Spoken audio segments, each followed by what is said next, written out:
जिला मु कोरापुट जिला कांग्रेस कमिटी सभापति सुशील पात्र।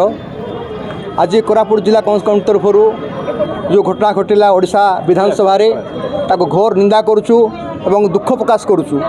जड़े जड़े वरिष्ठ बीजेपी एमएलए जो प्रकार भाव में अगणतांत्रिक भाव में विधानसभा रे स्थानीय जयपुर विधायक श्री ताराबानी प्रति जो असाधारण करती अति लज्जार विषय और दुखर विषय। आज बीजेपी सरकार रे जहाँ कि चाहूँ ताहा किसी कर आज सब्यस्त हो गला। यह अति निंदनीय। आज सारा ओडिशावासी जानूे जे ओडिशा बीजेपी सरकार जे आज 8 वर्ष 8 मास जो आसी शासन को से 8 मास शासन भितर केवल ये प्रकार कार्य करि